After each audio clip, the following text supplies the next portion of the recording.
असलेले सर्व मान्यवर, हा उपक्रम होऊ घातलेले पराडकर मॅडम, त्याचबरोबर त्यांना या ठिकाणी खेचून आणणारे काकतकर सर, ते विज्ञानासाठी प्रयत्न करतायत, ही खूप चांगली गोष्ट आहे। या सर्व क्षेत्रामध्ये आपण पुढे पुढे जसं जात आहोत। या कार्यशाळेसाठी उपस्थित असणारे या जिल्ह्याचे कर्तव्यदक्ष शिक्षणाधिकारी तर कविता शिंपी मॅडम, त्यासोबतच अतिशय उत्कृष्टरित्या या कार्यक्रमाचं आयोजन नियोजन करणारी श्री देवी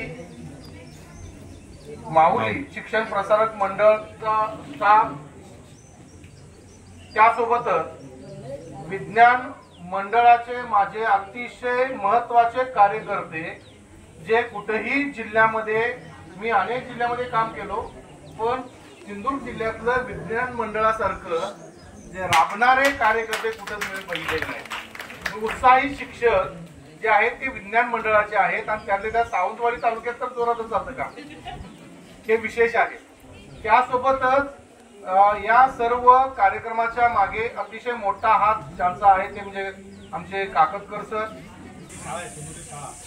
सिंधुदुर्ग जिल्ह्यातून अशी एवढी छोटी शाळा, 8वी 9वी 10वी छोटी 76% असलेली शाळा एवढा संपूर्ण पथदर्शी प्रोजेक्ट राबवते, त्याच्यामध्ये सर्व काही आलं, अगदी बरोबर, एवढंच मला म्हणायचे। आणि त्याचं प्रेरणास्त्रोत ही सर्व संस्थेची मंडळी, ती गावकरी मंडळी, या ठिकाणचे शिक्षक, आणि महत्वाची गोष्ट म्हणजे की ज्या मगाशी तुम्ही संत म्हणालात की आपण चिंतित आहेत, अशा प्रकारचे जर काकतकर सरांसारखे जर विस्थापित होऊ लागले शिक्षक, या ठिकाणी काय करायचं, कारण संपूर्ण जिल्हा नव्हे तर महाराष्ट्र राज्याला दिसण्याचं काम काकतकर सरांनी केलं। आणि एवढ्या छोट्या काळामध्ये एवढं मोठ्या सगळ्या गोष्टी दिसून सोपी गोष्ट नाहीये, त्यामुळे हे फार फार म्हणजे कठीण आहे।